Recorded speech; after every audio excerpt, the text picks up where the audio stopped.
Salut et bienvenue dans cette toute nouvelle vidéo. Aujourd'hui, on va parler de la perte de poids, plus précisément de ma perte de poids. Je vous ai déjà partagé dans ma série sur la sèche comment je fais pour perdre du poids quand c'est mon objectif, comment je compte mes macros, comment je fais mes équivalences. Globalement, je vous ai pas mal expliqué déjà le processus. Par contre, je me suis rendu compte que je vous ai jamais parlé en fait des astuces vraiment toutes simples à appliquer dans son quotidien qui fonctionnent sur moi et qui sont quand même intéressantes de mettre en avant. Donc c'est bien de ça qu'on va parler aujourd'hui. Je vais vous partager mes 10 astuces hyper simples à mettre en place pour réussir sa perte de poids. Mais avant de parler, on va aller se faire un petit café.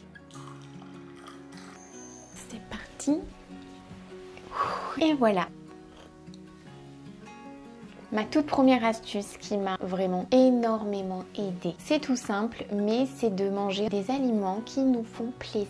Je sais pas si vous c'est pareil, mais moi pendant longtemps, je pensais que forcément pour perdre du poids, il fallait manger des trucs fades, pas bons. Enfin voilà, moi je pensais que c'était ça et non, pas du tout. C'est vraiment indispensable pour moi de ne surtout pas oublier de se faire plaisir parce que la perte de poids c'est pas quelque chose qui se fait en un claquement de doigts, c'est pas en une semaine, 2 semaines qu'on va réussir, c'est assez long donc il faut vraiment tenir sur la durée et sans plaisir, dans la douleur, dans la difficulté, au bout d'un moment c'est normal de craquer, hein. C'est vraiment normal. Donc première astuce, ne surtout pas oublier de se faire plaisir. L'astuce numéro 2, c'est de cuisiner, d'éviter de manger des aliments tout prêts industriels, mais plus de faire du fait maison. À partir du moment où j'ai commencé à vraiment faire du fait maison, ça a tout changé pour moi, vraiment. Parce que en fait, je me suis rendu compte, et je m'en rendais pas compte avant, que les aliments tout faits, donc type industriel, sont remplis d'exhausteurs de goût, sont beaucoup plus riches en calories que par exemple si on va se faire des cookies faits maison. Si on compare avec les macros des cookies industriels, même si on les prend bio et tout ça, bah on va avoir une différence assez significative au niveau des macros, au niveau des calories et même au niveau de la satiété. Souvent les aliments industriels donc ils sont pleins d'exhausteurs de goût et tout ça et ils sont pas rassasiants. Donc on a toujours envie d'y revenir. C'est pas un manque de volonté, c'est comme quand vous mangez des chips, quand on commence à manger des chips, on a du mal à s'arrêter quoi parce qu'il y a du sel, il y a des exhausteurs de goût et c'est très difficile parce que notre corps il en reveut encore.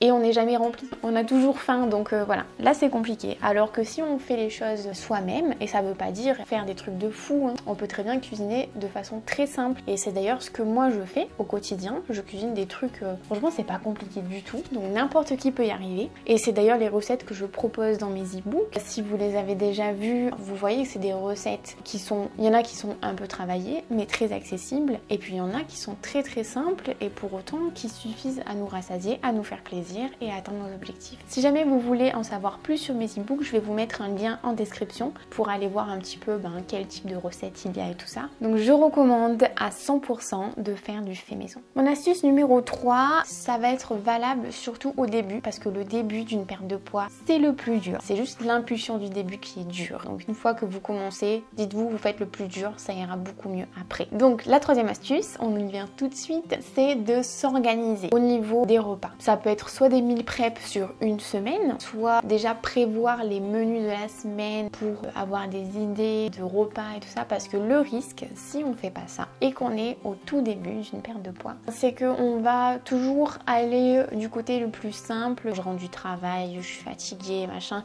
j'ai plus forcément cette motivation, j'oublie mon objectif et là je me dis allez c'est bon, on va à McDo ou voilà, c'est ce que je me disais avant. Donc faire des repas à l'avance ou même réfléchir, se faire des menus de la semaine comme je disais, ça nous permet de nous cadrer un petit peu. Je vous recommande d'essayer de faire ça si jamais vous avez jamais essayé, ça peut vous aider aussi.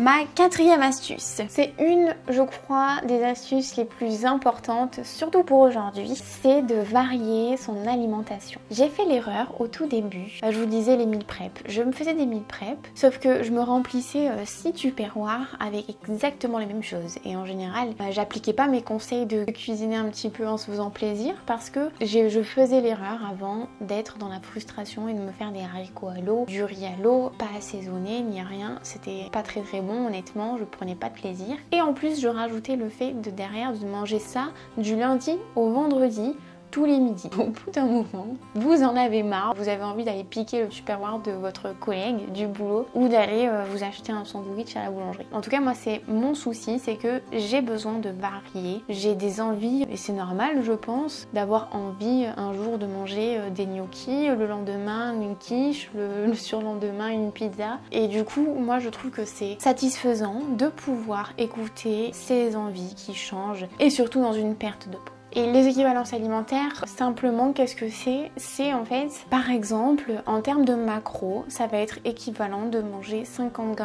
de pâtes à 50 g de riz. Je vous donne un exemple, mais je vous ai fait tout un guide d'ailleurs que je vous ai fait en cadeau pour les 10 000 abonnés. Ça fait un petit moment. Je vous ai fait ce guide gratuit à télécharger. Je vais vous remettre le lien en description si jamais vous l'avez manqué ou que vous êtes nouveau sur la chaîne. Bienvenue à vous si c'est le cas. C'est vraiment un guide que j'utilise tout le temps. Les équivalences alimentaires ont simplifié ma diète. Et en fait, ça sert à quoi? Ça sert à éviter de toujours rentrer par exemple ce qu'on mange dans une appli, de compter ses macros. On sait que par exemple, si on mange 50 g de féculents, sur le guide des équivalences, vous avez en fait à quoi est équivalent 50 g de riz. Donc vous allez avoir l'équivalence en pommes de terre, en gnocchi, en machin. Et ça permet d'avoir une liberté de pouvoir manger plein de plats variés. Et moi c'est trop important pour moi. Donc voilà, c'est vraiment une astuce qui a changé toute ma vision un petit peu de la perte de poids et que j'applique même en dehors de la perte de poids. C'était important pour moi de vous la partager et de vous reparler de ce petit guide des équivalences. La cinquième astuce, elle est vraiment toute simple, toute basique, mais elle a son importance. C'est pour ça que je vous en parle. C'est d'aller faire vos courses le ventre plein. Parce que si on y va le ventre vide, on va avoir envie de manger tout ce qu'on croise. Enfin, c'est mon cas. La petite astuce toute bête, c'est que si je vais faire les courses juste après mon repas de midi, par exemple, je peux être attirée par des trucs que j'aime, mais de base, j'aurai pas la faim qui va me pousser à aller vraiment acheter des trucs, voire à les manger tout de suite. C'est tout bête, mais moi, ça change toutes mes courses. Donc voilà, c'est une astuce toute bête, très facile à mettre en place. L'astuce numéro 6, c'est de ne pas avoir de tentation dans les placards à proximité à la maison ou quoi. Et par tentation, je veux dire des choses où vous êtes sûr que vous ne pourrez pas vous empêcher de les manger, mais en quantité énorme. Si vous êtes comme moi, il y a des aliments comme ça, je peux pas m'arrêter quand j'en mange. C'est plus fort que moi. Je vous parlais des chips, clairement les chips, les pistaches salées, il y a un problème, c'est que quand je commence à en manger, mais vraiment, je ne peux pas être raisonnable avec ça. C'est plus fort que moi. Donc, je n'arrête pas d'en manger complètement, mais quand j'en mange, je me dis en fait, c'est un cheat meal, je vais pouvoir en manger autant que je veux, limite, mais les avoir dans le placard comme ça tout le temps, non. Je sais que c'est pas bon pour moi, vraiment. Alors peut-être que ça peut être le chocolat pour vous avec les bonbons ou je sais pas, ça peut être tout n'importe quoi, mais il existe des aliments comme ça où c'est un peu compliqué de se contrôler. Du coup, moi, mon astuce, c'est tout simplement de ne pas en garder tout le temps dans les placards, mais d'en acheter que ponctuellement pour des moments où je sais que voilà, je vais les manger quoi. Mais tous les jours, non, ça me réussit pas du tout. L'astuce numéro 7, ça a été aussi un changement très facile mais qui m'a permis de voir complètement autrement la perte de poids et pas de la voir comme quelque chose d'horrible. C'est qu'il existe en fait des alternatives moins caloriques, des aliments qu'on adore. Donc si on prend l'exemple d'un aliment tout basique, c'est la compote de pommes. Si on se dirige plutôt vers une compote de pommes sans sucre ajouté, je vous assure qu'on voit pas la différence vraiment, parce que la pomme c'est naturellement sucré, ça peut être tout aussi bon, mais pour autant il va y avoir une différence en termes de glucides assez importante. Ça permet en fait de faire attention à ce qu'on mange sans le ressentir quand on le mange. Je sais pas si c'est clair. Ça peut être aussi par rapport au fromage blanc, essayer de le prendre en 0%. Ça c'est des trucs en fait, on n'a pas l'impression de faire d'efforts et c'est ça que j'adore. La 8e astuce, c'est d'essayer de privilégier des aliments rassasiants. Pourquoi des aliments rassasiants? Parce que il y a des aliments comme ça à macro égal qui n'auront pas la même capacité à générer un peu cet effet de satiété. Par exemple, si on va manger un menu à McDo, on n'aura aucune difficulté à le manger. Enfin moi en tout cas j'ai aucune difficulté à manger un menu maxi best-of à McDo. En termes de satiété, pas de problème. Par contre si on regarde les macros, on se rend compte que c'est plutôt énorme en fait par rapport à un plat qu'on va faire fait maison, si je fais macro équivalent avec ma façon de cuisiner, mais jamais je vais pouvoir manger en fait autant de macros parce que j'utilise moi des aliments qui sont beaucoup plus rassasiants, c'est-à-dire tout ce qui est riche en fibres. Et même au-delà des fibres, il y a des aliments qui prennent plus de volume, plus de place, ça va nous rassasier, mais on va moins manger en termes de calories. J'ai découvert, et je vous en ai parlé énormément, donc vous devez connaître aussi maintenant, le psyllium que je rajoute dans des préparations type muffins, pancakes et tout ça, qui ne change ni le goût ni rien du tout, qui va juste donner une texture un petit peu plus consistante. Et en fait, ça rajoute du volume. Du coup, on a par exemple, au lieu d'avoir 3 pancakes, peut-être que ça en fait 4. Et ensuite, en le mangeant, vu qu'il y a beaucoup de fibres dans le psyllium, on va avoir la satiété qui va arriver beaucoup plus vite. Et c'est important, en tout cas ça a été important pour moi de me rééduquer à la fin, cet effet de satiété, parce que je ne l'écoutais pas. Et du coup, je mangeais jusqu'à avoir mal au ventre. Et ça a vraiment tout changé pour moi de mieux sélectionner les aliments comme ça. Je vous avais fait une vidéo, il me semble, pendant ma sèche où je vous parle des aliments les plus rassasiants. Par exemple, en termes de fruits, à calories égales, on peut manger beaucoup plus de fruits rouges que de pommes. Donc voilà, c'est des trucs tout bêtes, vraiment, mais qui changent énormément quand on est en perte de poids et qu'on a faim.